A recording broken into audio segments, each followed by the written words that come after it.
I am Resident of Collinwood for YouTube, and joining me here today is Christine Pierce and Cara Tillies from Between the Shadows. How are you, ladies? Doing good, Jule. How are you? I'm good. We're here to discuss all three Dark Shadows movies.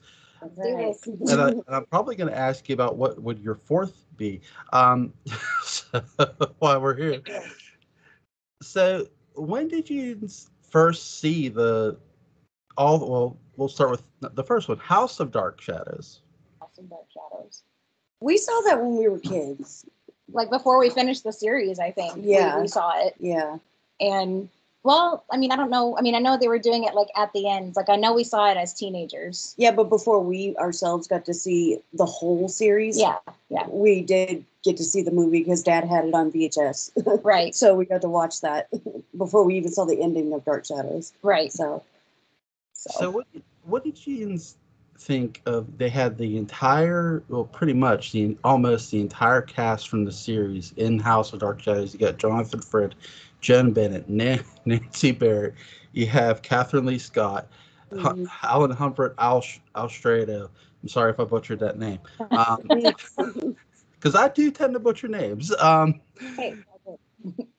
But Don Briscoe is in it. I mean, it's from a Dark Shadow standpoint. Fair David is in it. From a Dark Shadow standpoint, and the late great Grayson Hall is in it. Obviously, I'm going to keep mentioning names, so I apologize. That's okay. Because I'm trying to think of everybody who was in it. Basically, if you're a Dark Shadow fan like us, it's a who's who of in the series that's in this movie. What did you think of that? I liked how much more freedom they had with the movie as opposed to what they could do on television. Right. They had a lot more freedom, and it could get a little more spooky, like Dan Curtis's daughters wanted, and which I thought was cool. They just had more freedom, and it was more enjoyable to go a little deeper into what they were trying to do on the show. I think at first it confused me because there were different, the same actors, but playing different people. And I'm like, hold on. This isn't right. This isn't right. But I think eventually we were just like, okay, got it. You know, like Humbert Allen Astrado he wasn't Nicholas Blair in the movie. He was the doctor, you know, and I was like, that's not a doctor. That's Nicholas Blair. But yeah, it was just, but it was confusing at first, but nothing different from what they already did in the show. Everybody playing somebody different. Right. They kind of primed us for that. Yeah. So I think it's interesting because by the time I'd watched, I'd mentioned Dark Shadows as a series. So by the time I watched House of Dark Shadows as a movie, I'd finished the series. I'd watched the revival, and I'd watched a bunch of movies that had been turned into televisions, like MASH, Stargate, and etc. So when I watched House of Dark Shadows, it definitely was something I was used to too, but in a different way. And so I'm like, okay, I'll watch it, And it's a very interesting movie. It's a very fun watch. It wasn't quite what I was expecting, to be honest. Like, what did you? Okay, the Lyndhurst estate. They take you from a set from an actual location. What did you think of the Lyndhurst estate as, we'll say, compared to the Seaview Terrace as a Collinwood? Honestly, at first, and we were kids when we saw this, but at first it kind of was like, I just can't get into this because, I've been watching this Collinwood for so long. That's not Collinwood. Why would they do that? But, as I matured, it was, I thought that's what Collinwood was, what Dan Curtis meant for it to be, what he meant for it to look like. And so I have a deep appreciation that Dan got to do exactly what he wanted to do with those movies. So I love the Lyndhurst mansion. I thought it was gorgeous. I thought it was perfect, honestly. I thought it was gorgeous. Perfect. What did you Sorry. No, it's okay. What did you think of Willie Loomis in this story? He's not the thief. He's not the thief. They actually make him the groundskeeper working for the Collins family. They do. We're going to talk about this throughout with House and with Night, because But what did you think about that little change? I loved it because wasn't his last name Stokes in House of Dark Shadow? Wasn't it like it wasn't? It was Stokes in no. I'm sorry. No, it was in the revival series. It was what it was. Willie Loomis, Ben Loomis, not. That's what it was. But anyways, it's I still like it that because he's always there, and that's what he was doing for Barnabas anyway. So I think it just kind of fit, anyways, and it kind of took that creepiness kind of out of Willie. You know, when Willie first came on the show, like that kind of creepy Willie. Like not the it took him from the cringy Willie to just the kind of lousy bummy Willie. Yeah, trying to do his best. Yeah, but drunk all the time. Yeah, so, yeah. He's very. I like it. I did. He. What I like about House 2 is, and we'll get this through most of these characters, is he's not quite exactly the series Willie Loomis. You know, they're adding. I guess I would call it somewhat of a fresh coat of paint to some of these characters to sort of make them, okay, yeah, you might be familiar with this, but are you familiar with this? Sort of misdirecting you a bit. Yeah. I completely agree. Yeah. And it was kind of like a nice fresh coat of paint on Willie, Yeah. Because I don't think that it was unrealistic to, make Willie the groundskeeper. I think that was totally something that could have happened if, if Barnabas hadn't got a hold of him. I think eventually, especially getting away from Jason McGuire, he totally could have just stayed on and worked with the Collinses. So, I mean, I think that's totally believable. So he was in that too, by the way. Yeah. Dennis Patrick. yeah. Dennis Patrick. It's somebody who I did forget to mention. Thank you.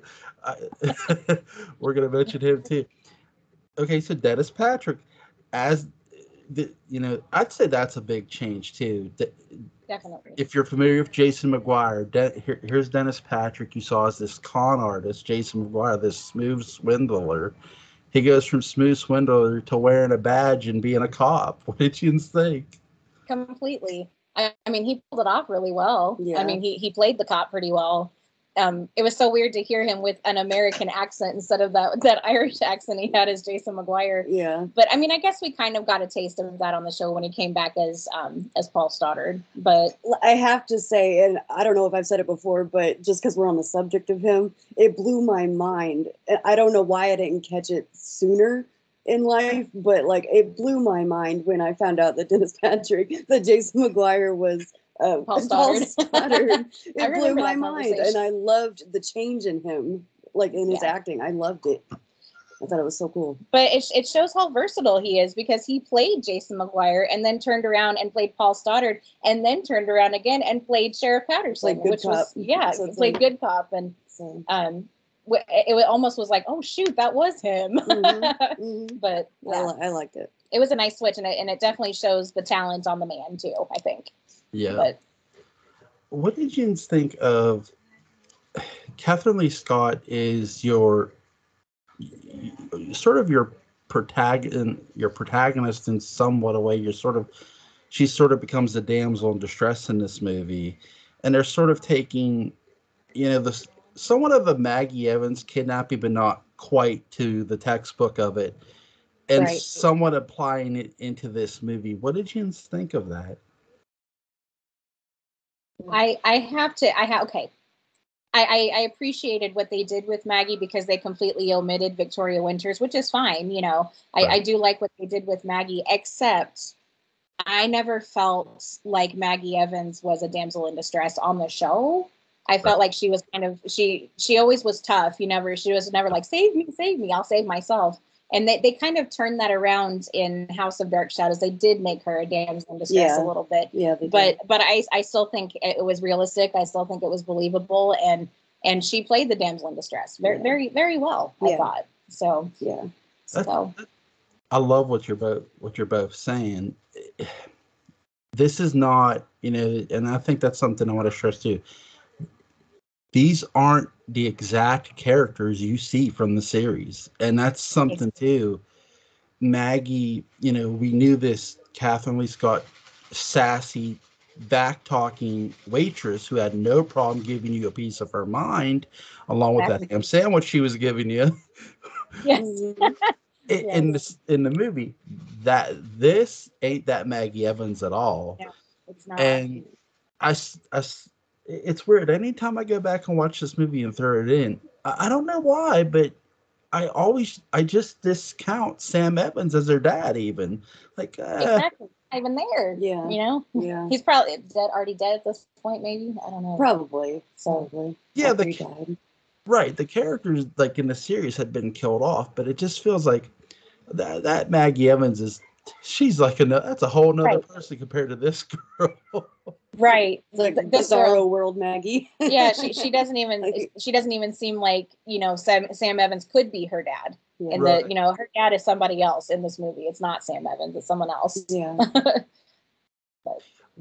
So after Willie releases Barnabas, he had sort of teased us about he's going to come back to get his pay and much more.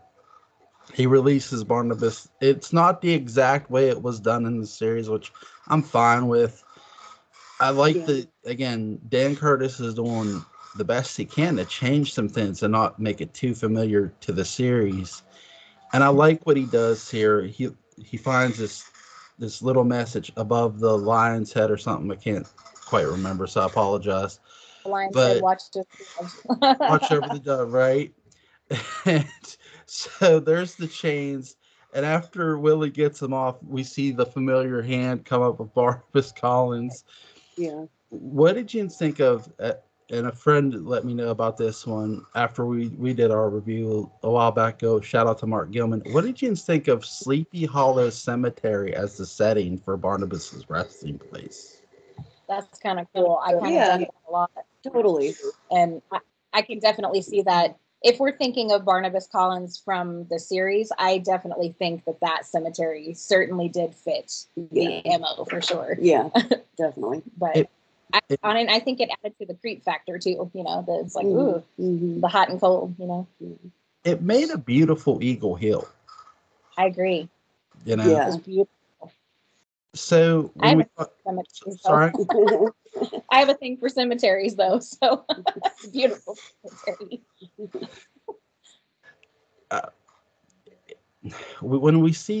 After we see Barnabas get out of his coffin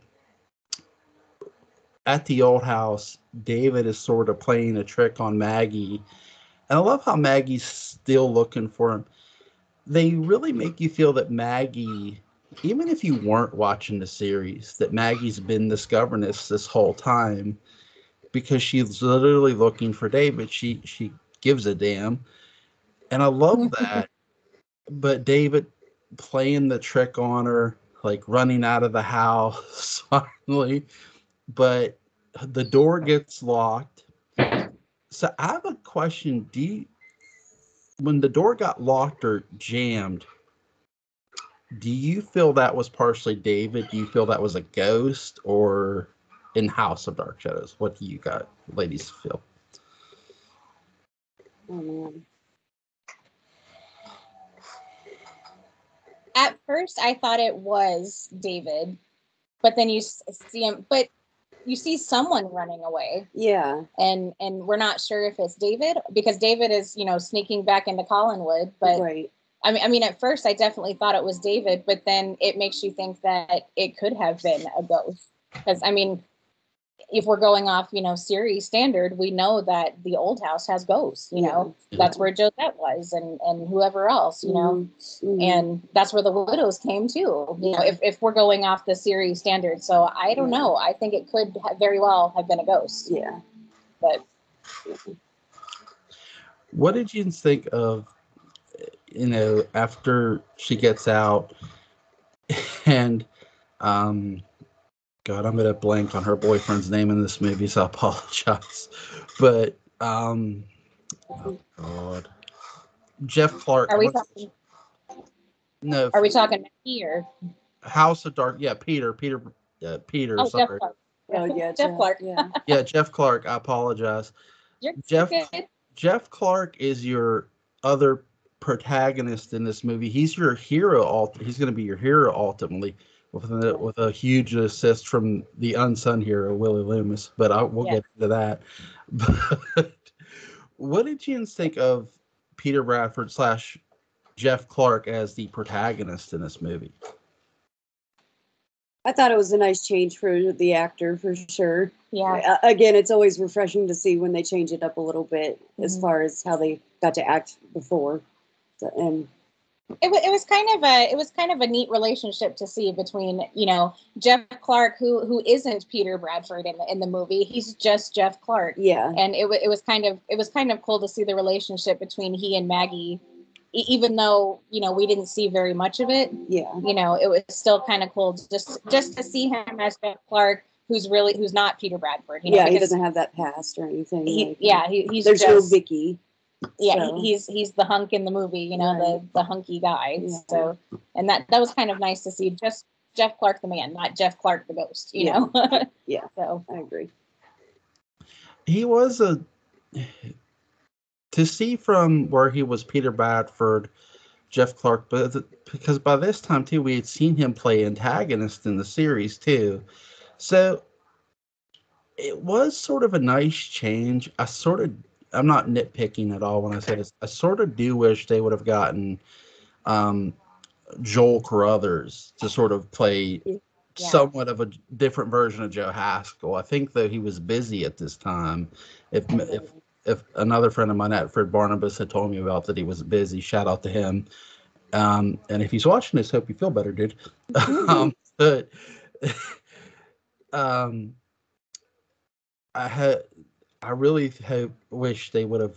Yeah, I wish they would have gotten him to do that part. I like the actor who they got. He's really talented and he's good, and he was in the series. And I get that's probably what they were going for too. They wanted as many familiar faces as well too, because they're trying to give it enough change too with the characters. And I do think he's a good actor. Again, it's just. So, what did you think of Dr. Julia Hoffman in this version of Grayson Hall's character of this version of Dr. Julia Hoffman?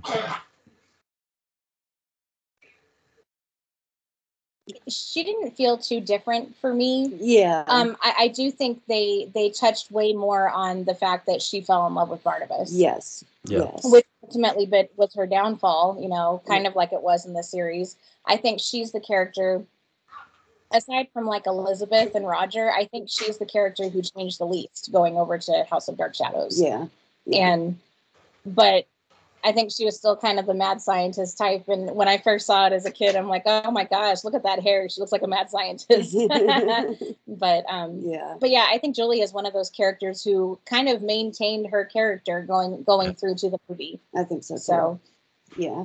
The one thing I like is I like how Sarah David's trying to convince her about the vampire. Like before she finds out, like, you can't be serious. I am serious, Julia. And she halfway believes him. She's like she respects him as a colleague. Mm-hmm. And this is right at the point of Carolyn's death happens. Mm-hmm. But before I get into it, so what did you think of Carolyn, the funeral scene? What did you think? Gave me chills. Like, again, I can't hear Psalm 23 in church because all I can think about is Cherry Lacey. I'm like, I'm sorry. And like the graveside thing, that's something we never got to see in the show. Agreed. Yeah. And it was pretty profound, I felt like. Yeah, see. with all the deaths on the show, I felt like, you saw the graveyard once they were already in the ground. Yeah. I think the closest we got was when they were carrying Barnabas's coffin from the old house. Yeah. But to actually see a graveside ceremony. Yeah. And honestly, I think there was only one of those, one like graveside in the show. Also, it's like way at the tail end when Daphne dies, but like in parallel time. But that's off topic. But yeah, I thought the grave scene was executed beautifully. It was spooky. It was creepy, and the rain coming down just added to that, I think. Yeah. But It just again gave them more freedom, like the location that they filmed on. Like it just gave them more freedom to do different scenes that we couldn't have seen in the TV show. So I enjoyed that a lot. I remember when I watch this and when I go back, I just see Jerry Lacey as Reverend Trask, and hearing his voice read the eulogy, and it's so like gut punching, eerie, creepy, all at the same time. Someone asked me if you could pick one person to read Cherry Lacey, read your obituary or eulogy or whatever. Jerry Lacey, because he's the dude. Definitely. What did? Sorry, we're dealing with kids. No, I have two kids too. I know you get it. Please don't. No, it's all good. It's all good. What did you think of? Or sorry, do you think that the funeral scene in House of Dark Shadows brought that realistic feel to the movie? It gave it sort of that realistic, like you were saying about we didn't get too many graveside scenes until they were in the ground, and I love that point. So do you think when the House of Dark Shadows movie did that, it gave it that realistic feel? I do. Definitely. I do. Definitely. Yeah. Like in the soap opera, like they just, you got to speed things along. You got to keep it going, going. But like you get a moment to pause and really make it feel a little real that it actually happened. And it gets you in the feels a little bit harder because you get a moment to reflect on what actually really happened. Right. So, yeah. It's interesting because I agree with both of what you just said about because in the revival we do get that with Jeremiah after he dies, and it does sort of feel like a bit gut punching. Right. So, but they do it way before with House of Dark Shadows. They do it in a movie first and foremost with House. So with House of Dark Shadows, what did you think of the score, Robert Colbert's score to this movie? Robert Colbert. It was spot on. Yeah. Spot on, of course. It was great. It really was. And I kind of appreciated the updated version of Colbert's music. Yeah. In the movie. Like, I mean, it was a little more modern. Yeah, a little more modern, a little more maybe mastered. I don't know. I'm not an audio person, but but I thought it was perfect. It was, all of his music was. Yeah. So what did you think of, we get the blue whale, but it's sort of expanded in a big way. It seems more like I guess a bit more like a bar in a sense, a bar restaurant. What did you think about that? It was definitely, I think a little more modern to the era they were entering at the time when they filmed the movies. And it was just more relatable and, like kind of like a bar and grill these days, like a 70s bar and grill. That's what it felt like. I got a kick, and I got a kick out of the cigarettes in the machine. I'm like, man, what a day to be alive. I can't do that anymore. Now you got to have an ID and maybe at the casino. Yeah. I got a kick out of that when I first saw it. And our parents were like, oh yeah, that was totally a thing. That was before our generation, but I got a kick out of the smokes in the machine, but like a vending machine. But there was a friend of mine who, now I don't drink or smoke, but there was a friend of mine who I went to a bar with at one time, and they had carded him for a drink, and he's like, I was 22 at the time, he's 27.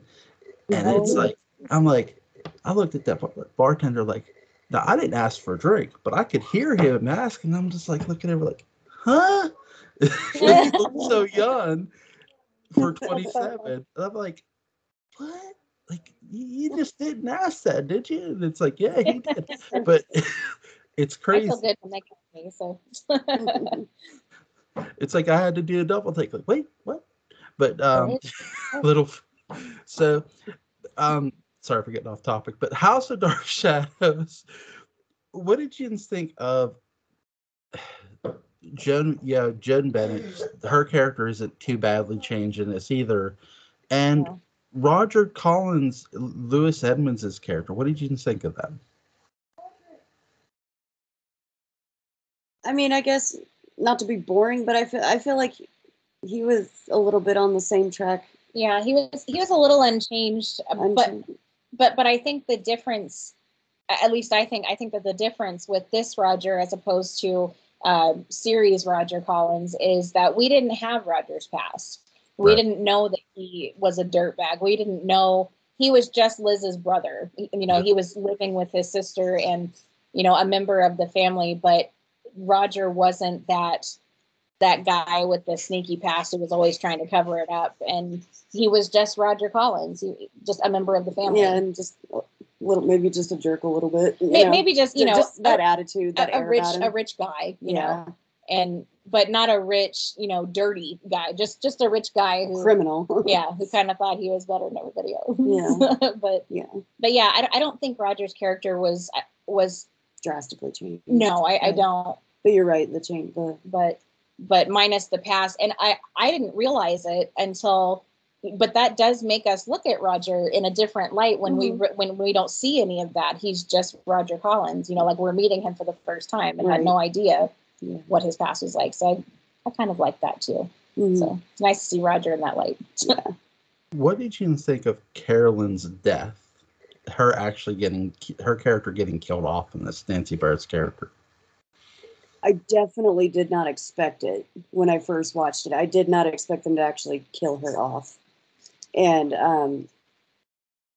the pain of her boyfriend seeing her and then seeing her killed, it was so dramatic. It was so dramatic. And again, something we never got to. I mean, they did a great job on the show as far as the dramatics and the theatrics and all that. They did a great job, but it was kind of like the tables were turned because Carolyn lost Jeb, had to watch him die, and had so many failed relationships. But now we see the other side of that when Carolyn dies, and we see, the reaction of her lover and her significant other. So it was kind of nice to to get the turn on that. I'm sorry that she died. I wish she hadn't died because I love Carolyn, but again, these aren't the same characters they were in the series. And speaking of that, I think like the whole reluctancy in these vampires in house is not there. No, there is. And like Carolyn, like immediately like starts to haunt David, like come to David, like he's the next victim or something. Right. It was just no reluctancy, no remorse. This is what we are, and honestly, I guess that's what a true vampire is. Yeah, that is a true vampire, and I think that's what Dan wanted. He was like, the writers came to him and was like, well, he's not going to, Barnabas isn't going to be reluctant. He's like, no, we're not going to do that this time. This is going to be a horror movie. Yeah, and all the vampires were just fine being vampires. They had no qualms. Yeah. So I love how the lady just drops the tray. Carolyn's body's just laying there on the ground on the floor. Yeah. That stayed with me forever when I first saw it. It stayed with me, and I like ingrained in my memory, and it creeped me out. I love the blood effects that they were able to give us in the movie. Yeah, it was great. Yeah, agreed. What did you think of their Professor Stokes, their David's Professor Stokes in this movie? Now, Professor Stokes, when we talked the first time, Professor Stokes was one of my very favorite characters on the whole show. But I think they, and I'm trying to figure out how to say this without sounding mean about it, but I feel like they took away some of his cleverness. He was more just Budinsky, Yeah, I can see that. I mean, I think, Professor Stokes didn't fault anyone for what they were in the series, but he was after this vampire. He was the vampire hunter, and I didn't like that about Professor Stokes. Yeah. Because Professor Stokes, he was just, it wasn't him being fascinated. It was just him out to destroy the vampire because he's the one who knew the most about it, you know? Yeah. So I don't know. I think they were. I don't know. I don't know if they were doing this on purpose with him in this movie, but maybe they were. Maybe they weren't. It felt like they were trying to sort of make him a halfway Van Helsing, in a weird way, but not quite the intelligence level of what he was in the series.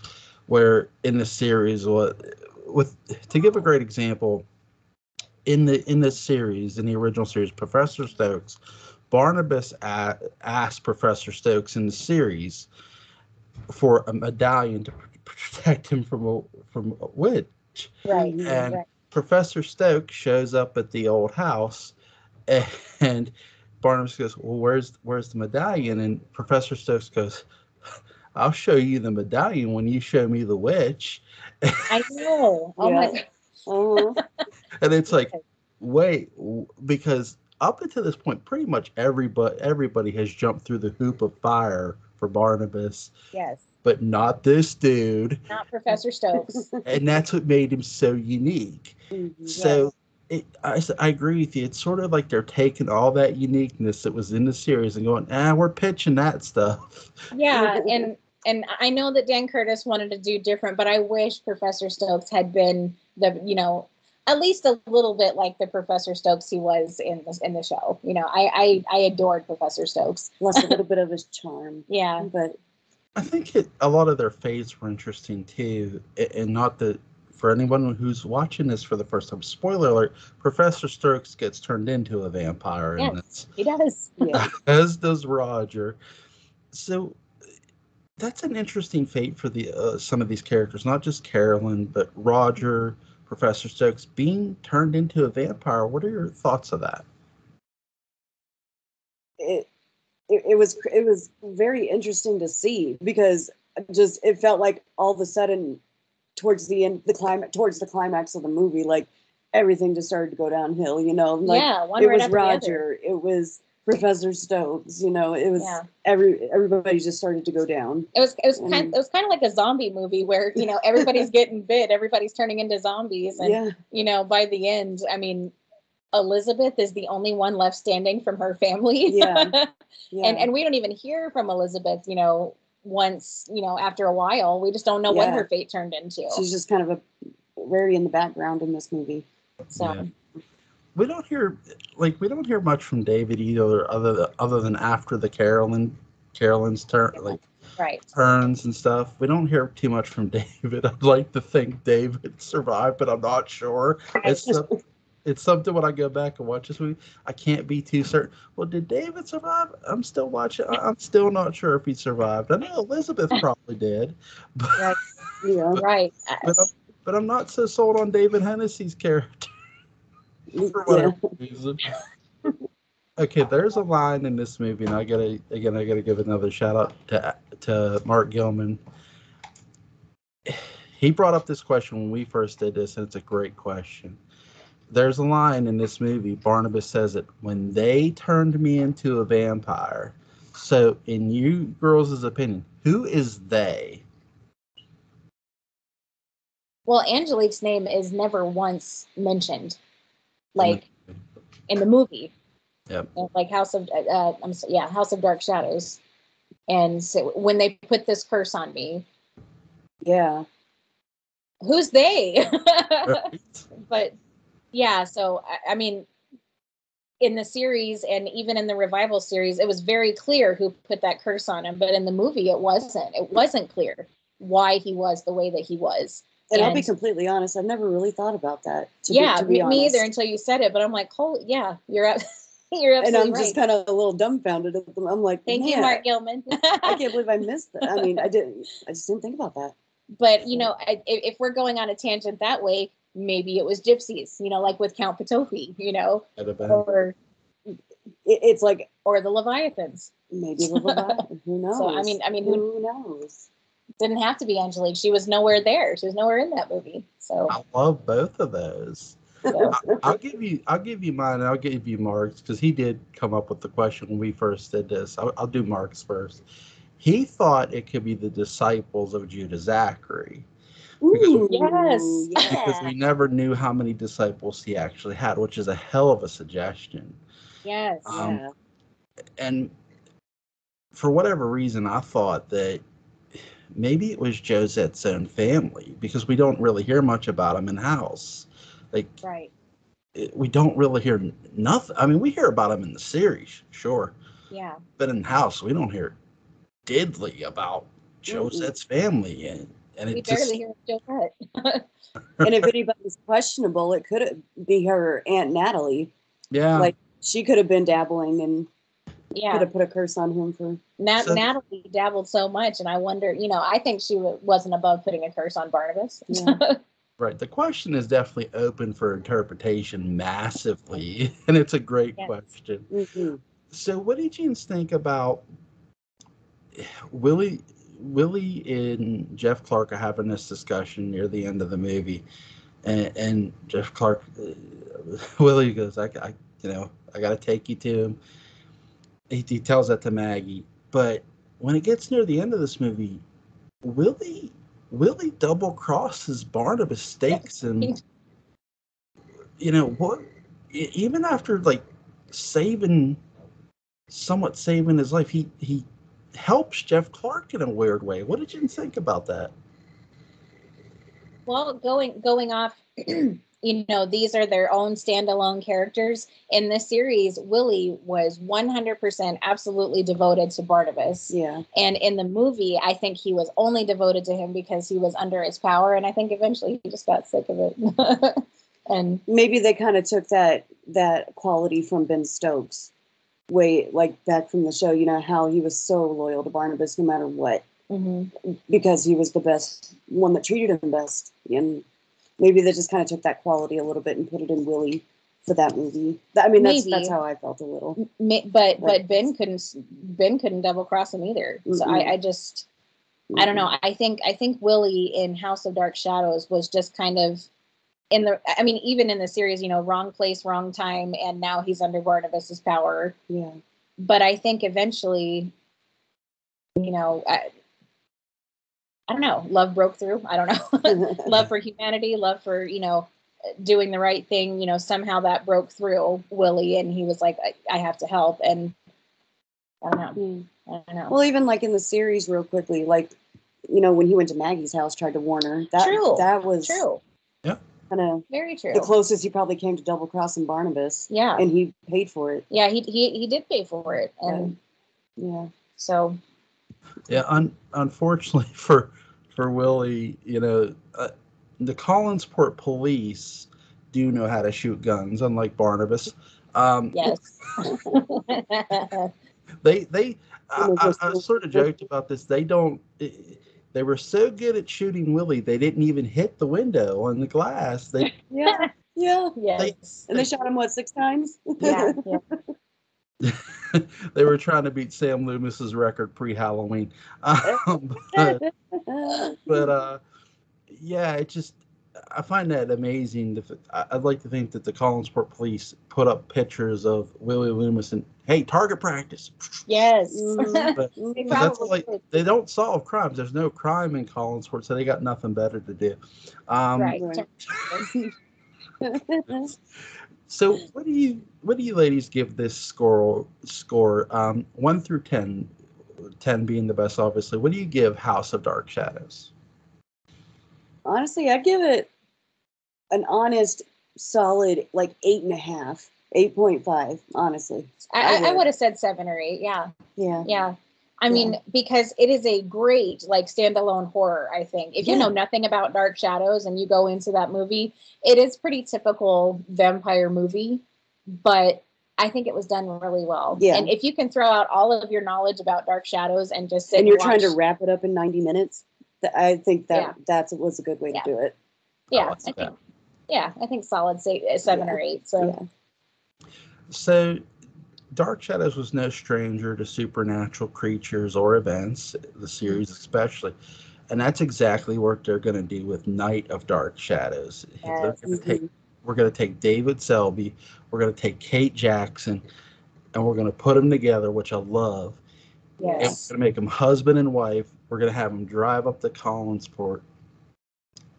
Do you ladies think this is a sequel to House of Dark Shadows? You know what? I'm glad that you said that because, we were talking about Liz and being the only one left standing from her family. when they get there, they say that Liz died. Mm-hmm.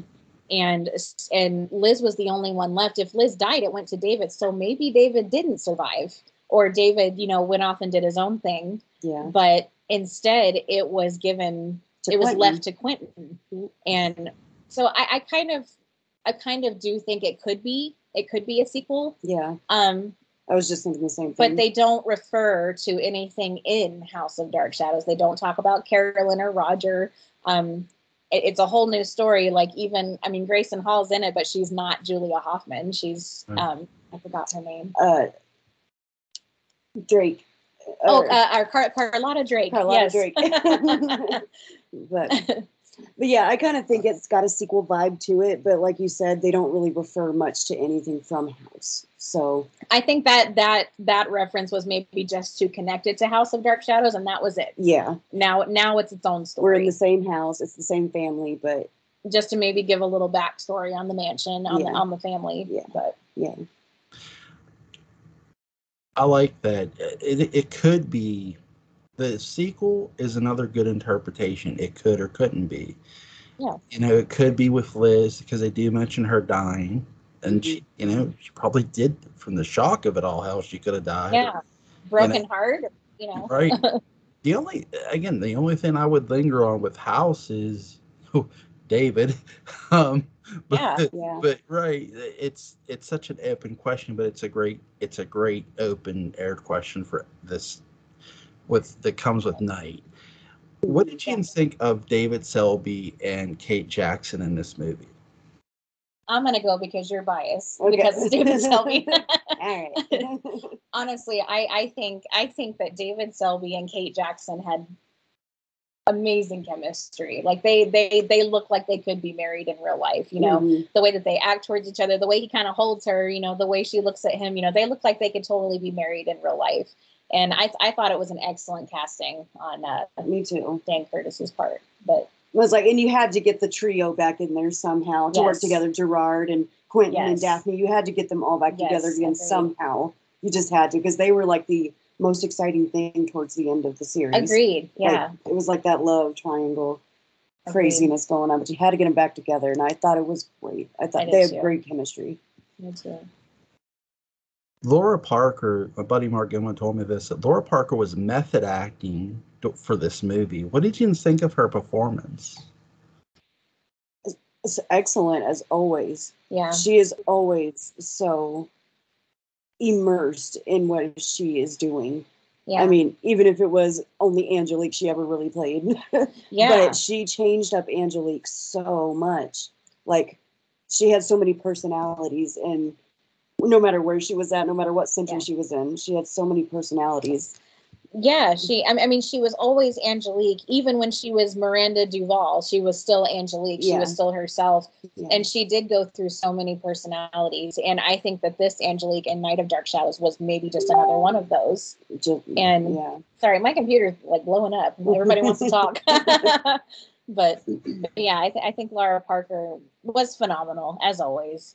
She was Angelique. And I think that's why it's so hard for me to think of somebody to cast Angelique, because that was Laura Parker. That was her. That role was made for her. Yeah. I don't know. I think they did the wisest decision. Whenever they decided to use Angelique in a movie, I think they made the smartest decision to make sure Laura Parker's butt was coming back. Absolutely. Because if you would have put anyone else in that role at that time, I would have literally found a way to go back in time and bitch smack them on principle alone. It just, and I mean this in no disrespectful way to anybody who watches television, but to me, there's no better television witch than Angelique ever. I mean, agree. I agree. Yeah. Anybody can be a Samantha from Bewitched, but it takes a special kind of lady to be an Angelique. I certainly agree. I think she's the standard. Angelique is the standard. She's the standard we hold all other witches to. Right. Like, are you really evil? Yes. Or are you Angelique evil? You got to have that upper tier. Right. And it's like, I think she even said it in like interviews that like people would like write me fan mail, and they would ask if I really practiced witchcraft because she played it off so freaking well. Yeah, she was completely believable. So well, I believed it. Yeah. I was like, does she really study this? I mean, is she really versed in this kind of stuff? Like, but nobody can hold a candle. Even when she's narrating stuff, she sounds like she's casting a spell. Yeah, she does. And I don't know. Laura Parker, if you're watching, I love you. She's a hell of a writer, too. She is. So, yes, huge shout out to Laura Parker, obviously. If she does watch this, I'm not saying she does, but we love you, girl. We do. But what did you say? They sort of more focused on the grounds, on the estate of Lyndhurst, more so in this movie, I feel, than they even did in House. What were your thoughts on that? I loved it. Yeah, they gave it like kind of in House. You saw like David playing like in the big pool area. We got to see that in Night of Dark Shadows. Daphne like fell in the pool, like he threw her in the pool. Yeah. But like we got to see more of the grounds, like, and there was this where Alex. His name was Alex. Willie's character, his name was Alex in this movie. But he went into this. It looked like a massive greenhouse. That's what it looked like. Yeah. And the glass kind of fell from the ceiling, and he had to run out. Right. But you just got to see like and the stables, the horse stables. Yeah. Like you never got to see stuff like that. And like the drive up to the house. Yeah. Was massive. Yeah. And it's like, well, how much further is it? Oh, it's just around the bend and then around the bend again. And it was just like, growing up, I'm like, I always wondered why I want more of Collinwood. It was like, it was addicting. And in this movie, I felt like, it kind of, yeah. I mean, we got the cemetery, like Quentin like went on a little horse ride and we got to see like the cemetery and like, he said it was like 200 acres of land. Yeah.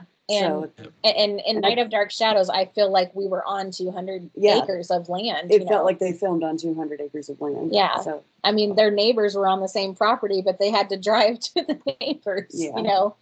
And I don't know. I liked how we got to explore the grounds more. I agree. I loved it. Yeah. I loved it. Locations are often enough, even more often than not, are like characters in a story. They're characters in their own. They're characters in their own right. Mm-hmm. And I feel with Night of Dark Shadows more so than House, they made this estate the focus, the main character almost of this story in a way. The people are there, sure, but your focal point is the grounds, the estate. There's something here that really shouldn't be, and it's creepy as hell. Yes. Yeah. Yes. It's like the house is haunted. It's how it's haunted. The house breathes. The house itself breathes. Yes. And yes. So, and it's got like an Amityville horror feel. A little bit, yeah. Like that's how it kind of feels. A little bit, like Quentin and But 1,000 times better than that movie. Yes. But agreed. For anybody who hasn't heard my Amityville discussion, forgive the rant.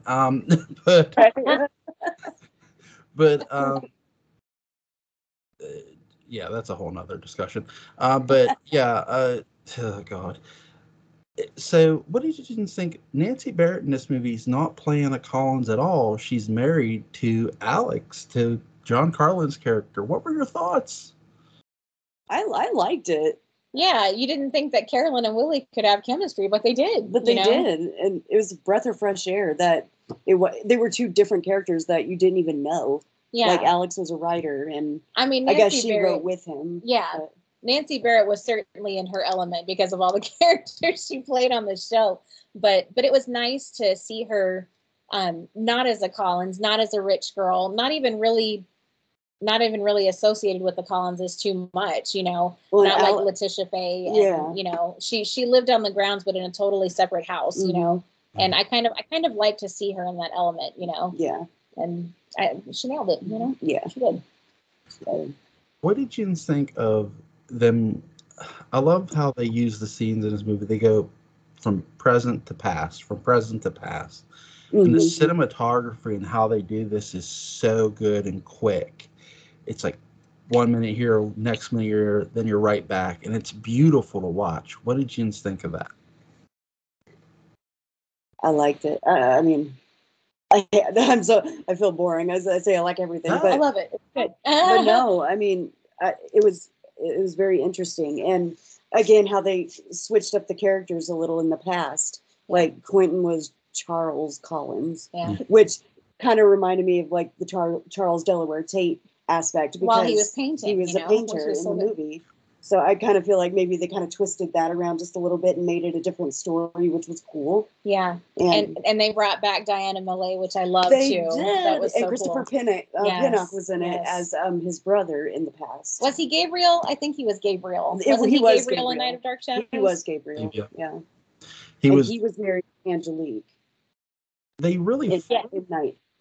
they flipped this, and how Night of Dark Shadows is flipping a lot of things around with Charles Collins. Now, when Charles Delaware Tate painted a portrait, it came to life, sort of Dorian Grayish.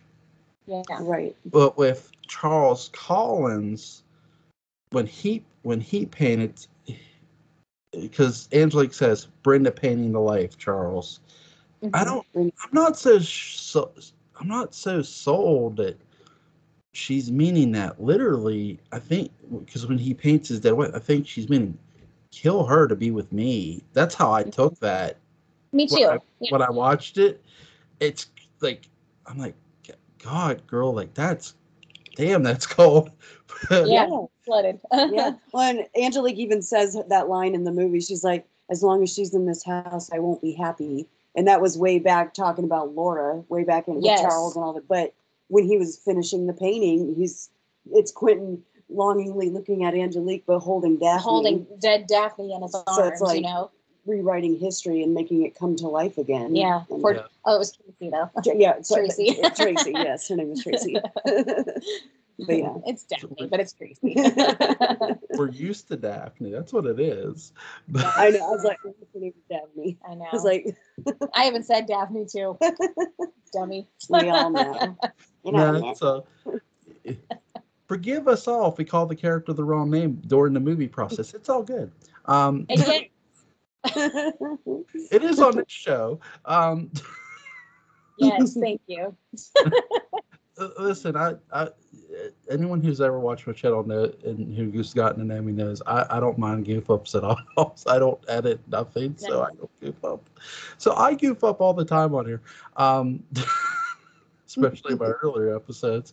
But what did you think of Grayson Hall sort of being somewhat Angelique's disciple worshiper lady? Like she was really evil in this in a way. Yeah, she kind of was, and it was like, you know, she saw Angelique being, you know, hanged as a witch when she was just a little girl, but before that she was so enamored with Angelique as a child. Yeah, and we don't really know why. Yeah, she just kind of, it's like nobody loved my Angelique like I did. That's how she said right. And it's like, okay, but did Angelique have her under her power like she did with Ben Stokes? Yeah, or gotta wonder. Because of the innocence of a child? Or it was so weird to me. But, you know, Angelique had to have a disciple. She had to have somebody, you know. And yeah, the innocence of a child. I mean, I don't know. It was so weird. In the movie, before Angelique's Hun, it's a real quick scene. They're on the staircase. They're on the flat of the staircase. Yeah. And they're not all the way at the bottom of the main stairs, but it's during the past scene, and Angelique gives her something. And I think it's something she's wearing during the present day. Even I think a necklace, if I'm not mistaken.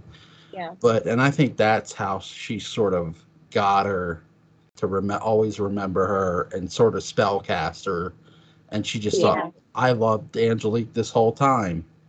Mm-hmm. For sure. But how old is Carlotta, though? I mean, because, like, she's the reincarnation of somebody. Sarah Castle? Like, yeah, the little girl. She's the reincarnation. And I don't know, man. It was so eerie, and it wasn't like it was hard to follow. We got it, but it was like, I kind of wish we could have seen more history on that to see how exactly that came to be, but there is I can't include this because it's cut out. A friend of mine, Mark Gilman, said there was a seance sequence that is cut out from the movie that if they ever do Dan's cut of this film, that will be included. I pray that we all pray that happens. Yes, sir. But so I can't include that, so I'll apologize to the audience, which is crazy. The characters in this movie, from start to finish, what do you ladies what do you ladies give this movie? Scale of 1 to 10. It freaked me the hell out. Yeah. So honestly, I give it honestly a 9 because I was thinking 9 too. They went in such a direction that I didn't even see coming, and it was so fresh. Yeah. I feel like for Dark Shadows, and I was very impressed. Now, I'll be honest. I didn't see this movie for the first time until probably 10 years ago. Yeah. Honestly, and I honestly didn't know it existed until recently. Yeah. And I watched it expecting to feel Dark Shadows, some Dark Shadows vibes here, and besides the name, there wasn't really any much Dark Shadows feel. It was like a brand new story. It was a brand new story. There were, brand new characters, even though the actors we all know and love are playing them. Mm-hmm. But it was a completely, Collinwood was there, and Collinwood was a character that we knew and loved, mm-hmm. and Quentin was there. We knew and loved him, but the story was just completely different, and it blew my mind. Yeah. So 9, a solid 9. Yeah, I give it a 9 too. Yeah, maybe 9.25. I don't know. Yeah. But House of Dark Shadows, I've always given a 7.5. It's really entertaining. Night, I give a 10. The score of this movie, they turn it up. If they turned it up for House, they turn it up 10 times that for this. Quentin's theme, when David Selby walks, is just eerie, and the mood of it is the timing of the score here is way better done to me in this movie. I agree. It's a movie sorry, go ahead. No, I'm sorry. No, 10 is a fair 10 is absolutely a fair score. So it's really amazing. Now to a movie that's not going to get a high score.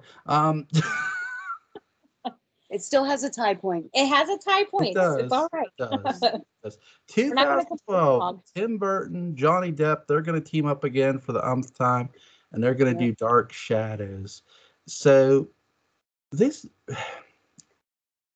to me, from a Hollywood standpoint, you got Johnny Depp, Michelle Pfeiffer, Evergreen, Jackie Earle Haley. Yeah. Where did this go wrong, ladies? I know. When I heard that it was coming out, I was so friggin' excited. I was so excited. I'm like, Dark Shadows, yes, let's do this. And everybody had always been saying Tim Burton is the man to do it. He's the man to do it. Yes. Yeah. And when I heard that they had casted Johnny Depp as Barnabas, I'm like, and Johnny Depp, we're done. It's good. I mean, and I got chills. I saw the little setup at the movie theater before it actually came out. They were like, it's coming on this day, but here's the setup. Go take your picture, and I did because I was so excited. And, sat in Barnabas's favorite chair, and I was so excited over it. And then I hate it, but what a letdown. It was not the Dark Shadows we know and love. And it just, it broke my heart. A piece of me died. I think they just went a little too, just a little too that Tim Burton quirkiness to it. And it just, I don't know if the Dark Shadows really allowed for that much. It was more like, they had a lot of sarcasm and sure lines here and there that would make you laugh, but it wasn't quirky Edward Scissorhands funny, Dark Shadows wasn't a comedy. It wasn't a comedy. It was a gothic so gothic. soap opera, but anthology series, Yeah. Romantic fantasy, I think is what Dan Curtis called it. And I didn't feel romantic fantasy from this movie. I felt like it was spoofy and it was comedy. And I feel like it was made for kids. kind of, yeah, And it kind of took away that aspect, I feel like, that we all love from Dark Shadows. And I think, this is just my opinion, I think that maybe Tim Burton was trying to gear Dark Shadows towards a younger generation. So that would bring them back to the original Dark Shadows, because from what I've read online, and you don't believe everything you read online, but I've heard online that it's on Netflix right now and it's drawing that younger crowd in, and they're like, I wonder what this show actually was like. So more people are watching the original series. Right. So I can give credit to Tim Burton's film for that. Yeah. And I'm glad that it's drawing people back to the real Dark Shadows. Yeah. But so maybe that was it. Maybe he was gearing it towards a younger generation. Yeah. So maybe. What do you think? When I was sort of like Jens, when I first heard Johnny Depp and Tim Burton was doing Dark Shadows, I'm like, this is great news. yes. Because the fact that at that time, Johnny Depp was the busiest dude on the planet. I've talked about this in my many 2000. I swear I've done so many 2012 reviews. I've probably could spin my head around on them. But at that time, Johnny Depp was Pirates of the Caribbean this, Pirates of the Caribbean that. This movie, that movie. There wasn't a movie. It felt like there wasn't a movie Johnny Depp wasn't in at that point in time. Right. And he was literally the busiest dude on the planet. So when they announced that Dark Shadows was finally getting into production, I was excited. And as it kept getting cast, I'm hearing these things. I'm thinking those are some big names that they're putting in there. Yeah. And I don't. This is sort of what hinted it to me, and I don't know why. And I love Alice Cooper, and I think he would have been good in this movie if he'd have been cast right. When they said he was going to cameo himself, I thought, and I'm like, because when you have that, it's usually not a good sign that you're having someone play themselves. And because when a friend of mine was keeping me up to date on it, and they said, "Hey, Alice Cooper got cast." I went like this. I'm like, as Barnabas's dad? And they're like, no. I'm like, okay. and I'm like, oh, yeah. I'm like, well, who's he playing? Himself. And I'm like, oh, Jesus Christ. But it just... Because Collinwood was supposed to be a place where they hadn't heard of anything. They hadn't heard of Dracula or anything in the outside world. So that just kind of just seemed weird to me, you know? Yeah. But right. And I think that, okay, I like the set design. So before I get into what I like, what did you ladies like about it?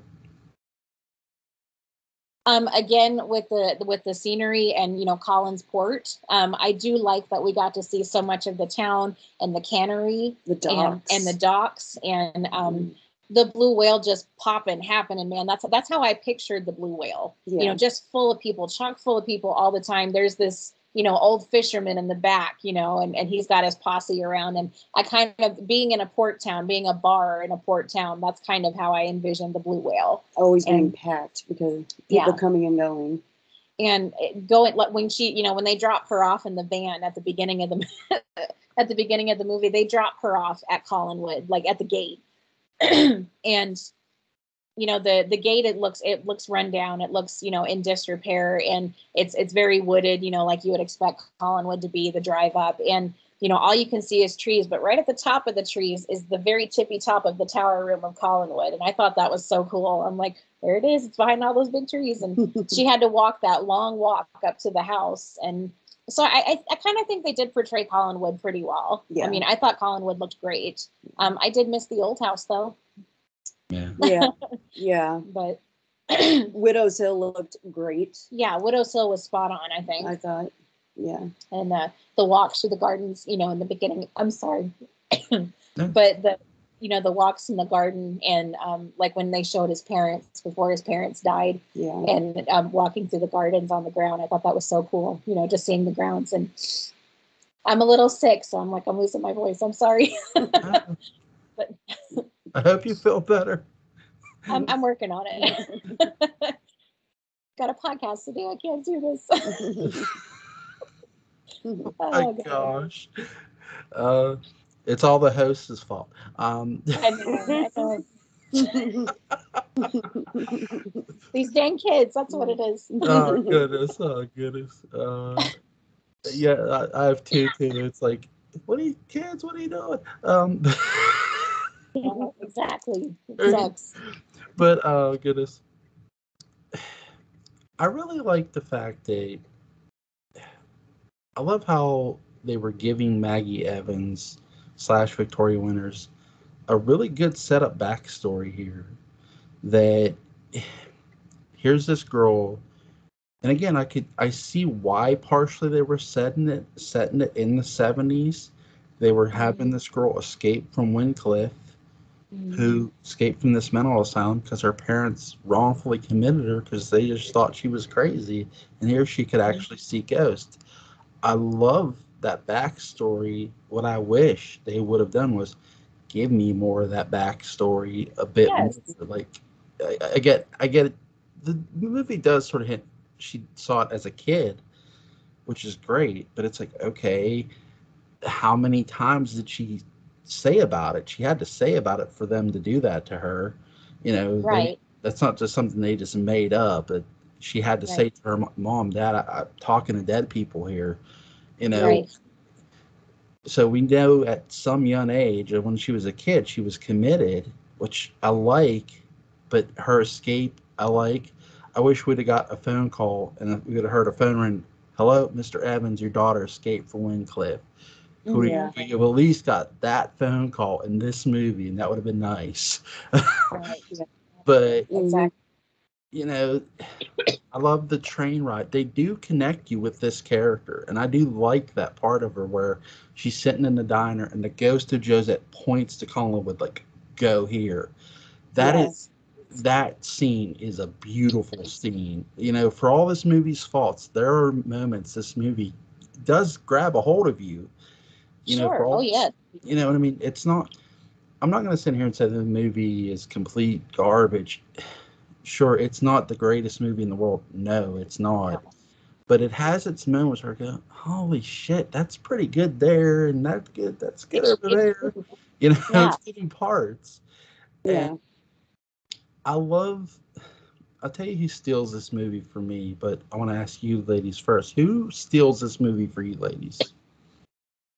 Michelle Pfeiffer steals the movie for me. Honestly, I was okay with her being Mrs. Stoddard. Yeah, Michelle Pfeiffer really did do really well as Elizabeth Stoddard, and I thought she made a really good matriarch of the family. Just trying to hold everything together, and the way that Liz did. And again, we don't get any of Liz's past with Michelle Pfeiffer, and that's fine. We could go on that without, but just being the matriarch of a failing business, of a failing legacy, of a failing household, and I thought Michelle Pfeiffer did great. She did wonderful, and I don't think Johnny Depp was awful as Barnabas. Not at all. I thought I thought, especially in the beginning when he's narrating, I'm like, you can tell that he studied Jonathan Fritz. You can tell. Well, him and Tim Burton, they grew up on that show too. Right. They watched it.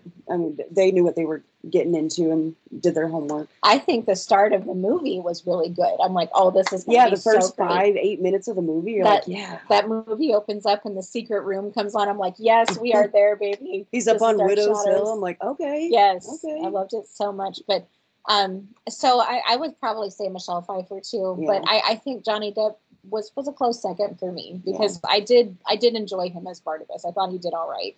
And I still stand by Johnny Depp could act any role he's given. Anything he's given, he can, and Barnabas included. I wish we could give him a second chance at Barnabas. I really do. Yeah, I really do think he deserves a second chance if that ever came. But I wish we would have got.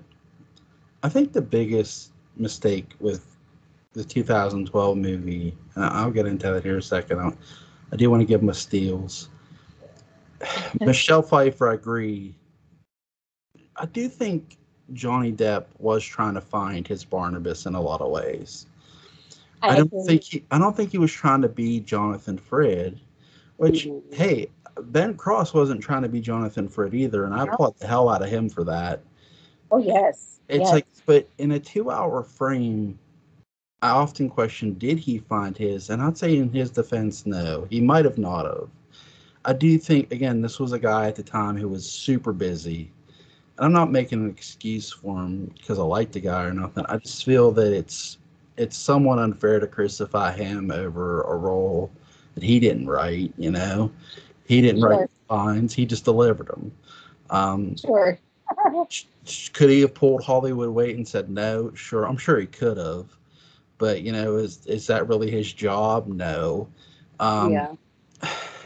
But even though I don't like how the fact that at times you can root for Angelique in this movie, Eva Green did a phenomenal job. Don't you? She is just beautiful to watch and just mesmerizing, and she's sinister at doing it. Yes. I wish I could have. There's times I want to look at Barnabas and do you see what you're passing up here? Yeah. Beautiful woman wants you just hey, all she's saying is just give things up. But it's like, it's fun to sort of poke fun at because it's things you can't poke fun at in the series, right? Because we know the ramifications of it all. Agreed. But I tell you what, another one I liked is Jackie Earle Haley's Willie Loomis. We don't see a ton of him in this movie. I thought he was a pretty good Willie Loomis, though. He was great. My favorite line in this movie is when him and Barnabas are dumping Julia Hoffman in the ocean, and Barnabas is like, "You better not tell a soul." And Willie's like, "Oh, don't worry, Barnabas. I didn't like that bitch anyway." And I just start rolling when I hear that line. Yes, because as my buddy Patrick McCrae pointed out, John Carlin would have had no problem saying those lines. No, he sure wouldn't. Yeah. It's like, it just makes me sort of laugh and think, man, what if John Carlin would have got to be in this movie or something? I don't think Ben Stokes would have been past saying it either. Yeah. Never liked pitch anyway. Yeah. And I got to give it up for Helena playing Julia, because she can act her ass off too. That's a tough role.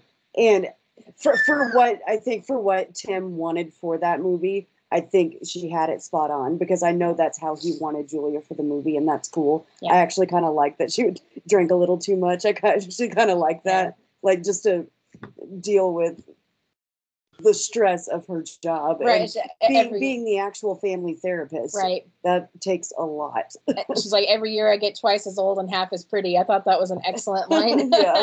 Yeah. She, just kind of feeling the drag of it all and the stress of it all. I agree. Helena Bonham Carter did pretty great. I wish Julia was a little more dark in the movie. Yeah, but I mean, she was dark. I mean, but Is it like when I go back and watch this movie, because when I watch the Dark Shadows movie, I'll watch all three of them together.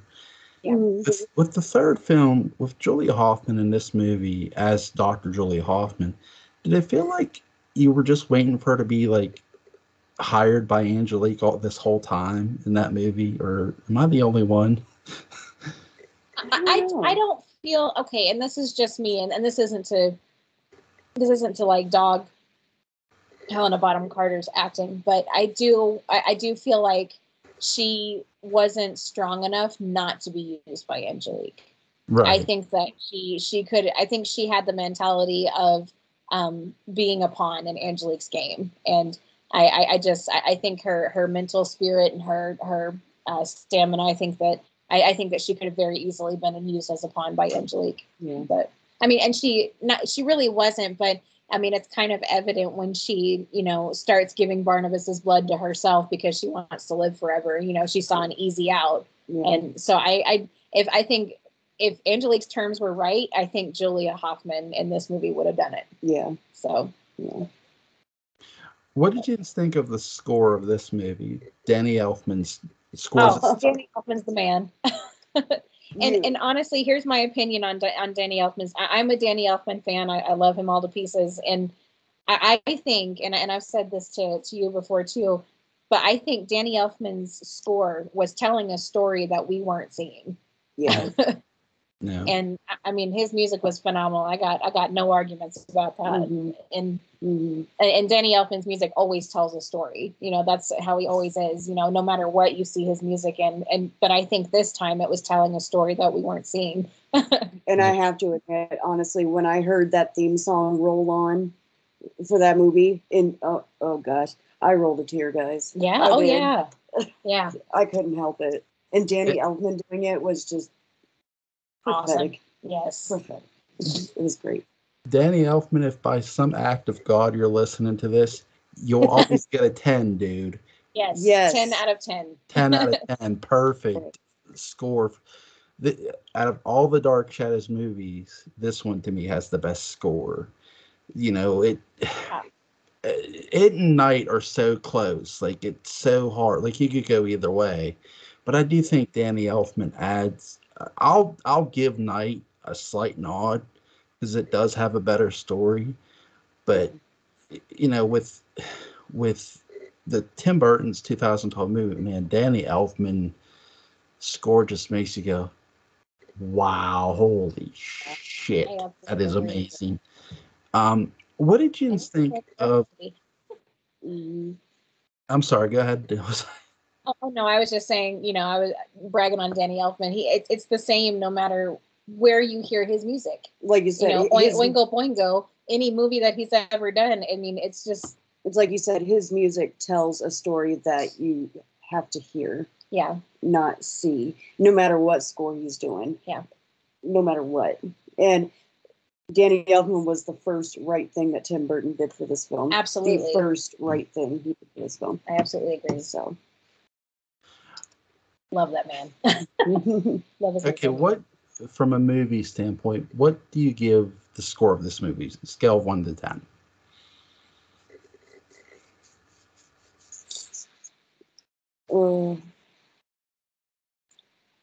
I would be generous and give it a 7. Honestly, I'd be generous and give it a 7.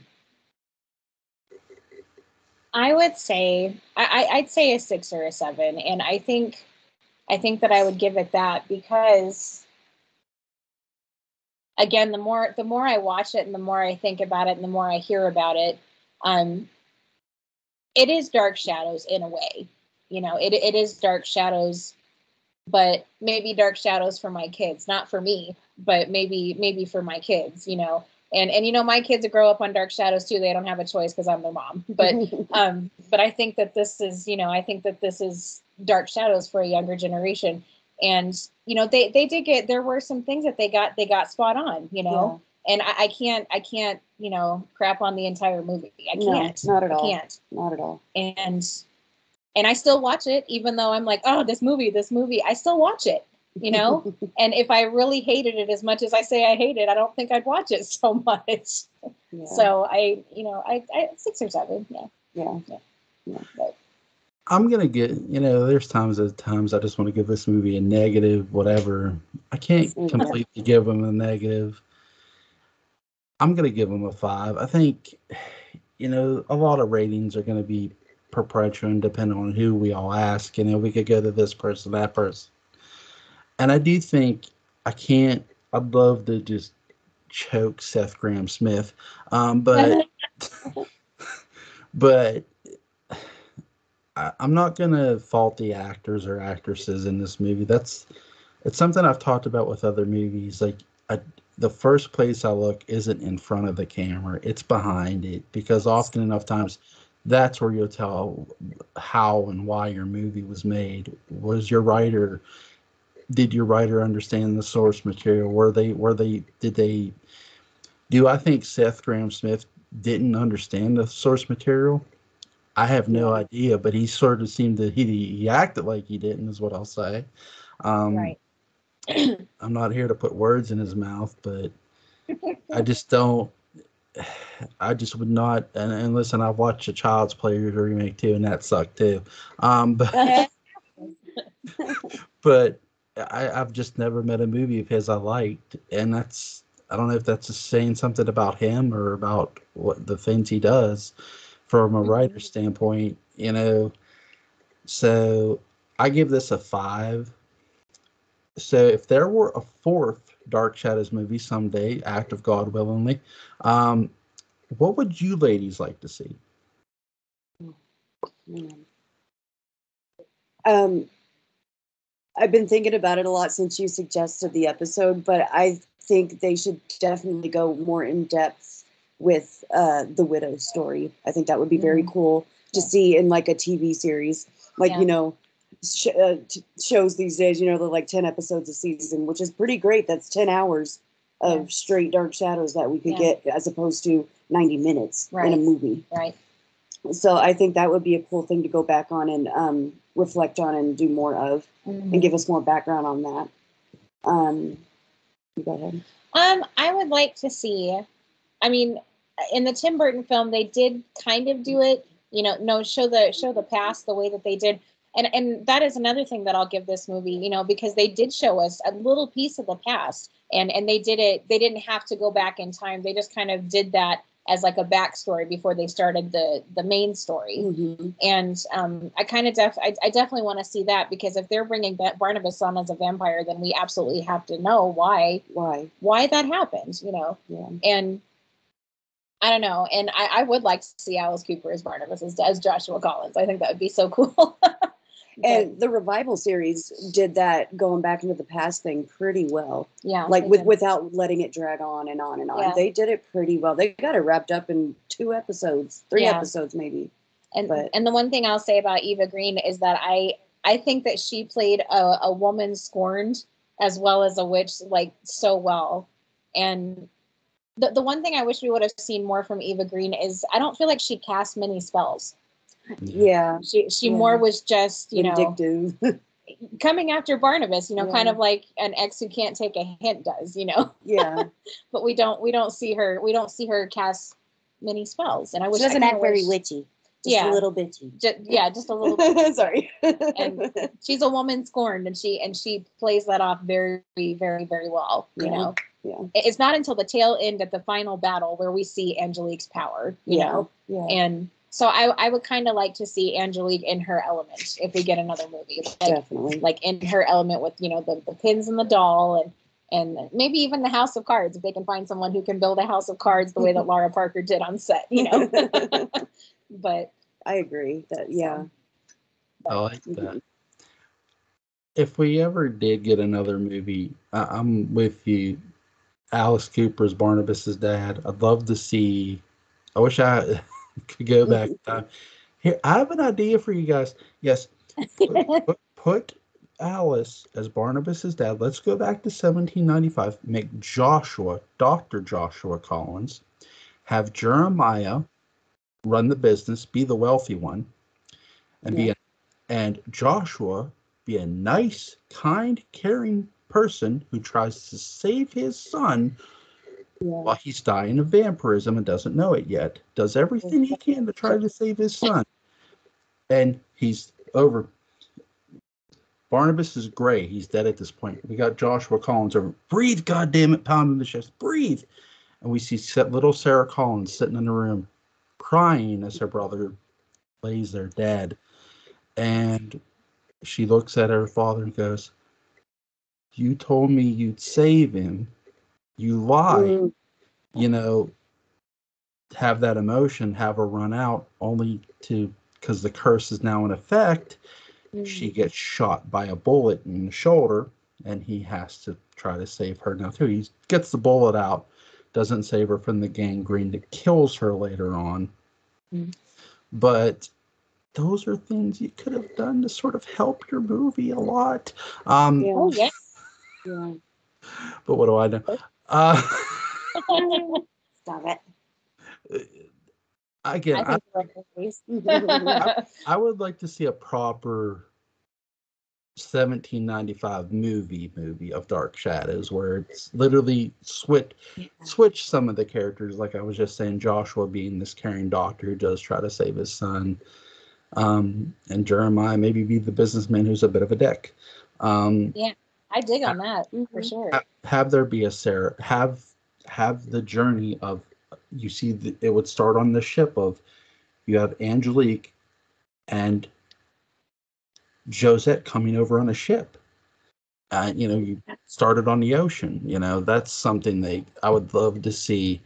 And then, it so happened, she doesn't know, she only knows that Josette's marrying a Collins, and, she remembers Barnabas's last name being Collins. She just figures, oh, it's a different Collins. And then when she finds out it's Barnabas, I saw him first. And then it's that go into that direction somewhat. And then I would actually have Barnabas and Josette get married. Yes, they would get hitched. Yeah. But Josette dies after Barnabas technically dies. But because again, Joshua, the other end would be Joshua's trying to save lives. He can't save people. Medicine can't save you from a curse. Right. Because of the technology too. I sort of got this idea halfway sparked when Julia Hoffman said, well, technology wasn't available at that given point in time. What if there were a doctor back then that tried to anyway? But so that's something I would, and have Dark Shadow. If you're going to do Dark Shadows movie, you don't just have to do one, do a 3-film set. Yes. Beginning, middle, end. Yeah. And again, I know you said this before, and I agree, but I would like to see some backstory on Burke Devlin and Laura Collins and Roger Collins. Mm-hmm. And I will say about the Tim Burton film, I feel like Laura Collins was a missed opportunity, because at the end of that movie, the Collinwood is on fire, like completely on fire, and they brought Laura back as a siren when they could have brought her back as a phoenix. And I feel like that was a huge missed opportunity. And, she could have, Collinwood has ghosts. We know this. And Laura could have come back in the flames as Collinwood was sitting there on fire. Mm-hmm. My son, actually, I have to give credit to that one. He's the one who pointed that out. And I'm like, you're absolutely right. So raising my kids on Dark Shadows. That's Future right. guest on the podcast. With someday. With parental approval, I swear. Yes.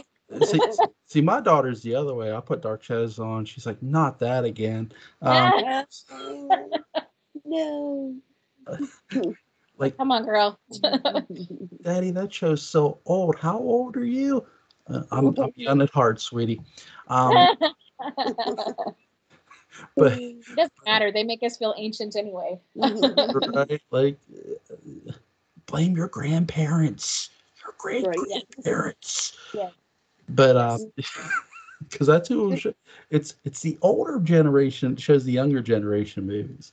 But yeah, I'm with you. Like, we could have seen Laura, in Dark Shadows more, instead of just as a siren, like you're saying. We could have seen her as the Phoenix. That would have been I love that. Is there anything else you wanted to see from either of the Dark Shadows movies we mentioned that we didn't get to see? Maybe in the movies? I'm all about the backstories. I want to see everybody's backstory. Yeah. It's funny because every time I think, I'm like, I end up thinking about the Revival series. Mm-hmm. I kind of refer to that if I don't want to think about the original, just trying to leave it as a standalone, I always think of like the stuff they did in the Revival that I kind of like the Maggie aspect in that. I did too. In the Revival series. Like I think Vicky being the Josette, the reincarnation of Josette. Yeah, I feel like it just made it did make more sense, than Maggie being, just cut that corner of Maggie. It's just kind of totally useless. So that kind of worked. I like that. Yeah. Even Maggie with Roger Collins, it really didn't bother me in the Revival series. I kind of liked the twist. I did too. So. And I don't know. I'm those kind of changes I was just fine with. I wasn't like, no way. And I gotta say this, I loved that Maggie was what do you call it? Clairvoyant and occult. Yeah, she in the Revival series. Like, I wish Maggie would be that. Don't make her a damsel, please. Yeah. But if you want to do a twist on Maggie, that was the cool twist. That was a cool twist. For her to be the seance girl, like into the occult. And that, I think, could have been tied in with her talking to ghosts as a child and being, committed to Wyncliffe. Yeah. I think that could totally be, tied into that, you know. And she's older now. She's an adult, and now she is the one people come to when they have a question about the occult or the supernatural. Mm-hmm. And it feels totally normal. It's not like taboo. Yeah. Like, it just feels totally normal to go ask Maggie about something weird. Yeah, exactly. I like that. So I wouldn't mind seeing that in a movie, just focus on Victoria as Joe said. And Maggie being the medium that they call on, Medium, that's the word I was looking for. So. I hope one day, I mentioned this before in a prior podcast we did, but I hope we do get Elizabeth's backstory about a young Elizabeth. I think that would just be a lot of fun to explore, or a young Naomi. What happened to this girl? Something. Yeah. It would just be so much fun to hear from all these other characters, like Burke. Okay, Burke went to jail for what was that like? Well, what. Did just honestly sit there and think about revenge. And who was the shady business people? I gotta give a huge shout out Patrick McRae that said, we talked about Leviathans. I said, what if the Burke's business people were members of the Leviathan? We don't know. But we just don't. There's so much with Dark Shadows, especially. There's so much possibility out there. Yes. Yeah, definitely is. I'd maybe like to see Burke Devlin come back and find out that Victoria is gone because she went into the past. That would be cool. I would kind of like to see that too, that would be cool. Because Burke did love Vicky. I mean, he really did. And she gave up her entire life in the present. And even if we had known that she was a real Collins, how much more would that have stung when she went back into the past, and But Burke coming up and Vicky, I've come back to you finally, and she's gone. Mm-hmm. She's gone, and she's dead. That would reopen the Devlin Collins family feud fast. Yes, yeah, absolutely. Yeah, I love that idea. I love that. I mean, come on, folks. Yeah. Release one of those. Is there anything you ladies like to add before we go? Man, did we cover it? I know. I feel like I was long-winded tonight, so I'm going to say no. What's the next thing you girl ladies got coming up on your podcast? So we're working on. So we just finished Victoria's guilty verdict. So next week we're wrapping up 1795. Yeah, and we're headed back to the present. Right. I think the next one we're talking about. The aftermath of the witchcraft trial and all these different things that they have to do to try to get a stay of execution, to get her released from prison. And then eventually it'll probably be 2 episodes. And then in the next episode, we'll talk about the end of all that and going back to 1968. And we are working on your request for the retrospect. Yes. We are working on it. We haven't forgotten. So we are very excited. We'd like you to come on and help, though. So. I'm not worthy. I'm not worthy. You are. Yes, you are. Thanks. No. Ladies, first of all, link to Between the Shadows will be in the description box. Go check out Christen and Cara's channel. It is amazing if you're a Dark Shadows fan. To listen to it, their insight is really, really good and great. Yeah. Ladies, I can't thank you enough for coming on and agreeing to join me and talking all 3 Dark Shadows movies. It is always fun discussing Dark Shadows. Yes, it is very fun. Love it so much. You ladies have a great night. You too. You too, Jule. Bye.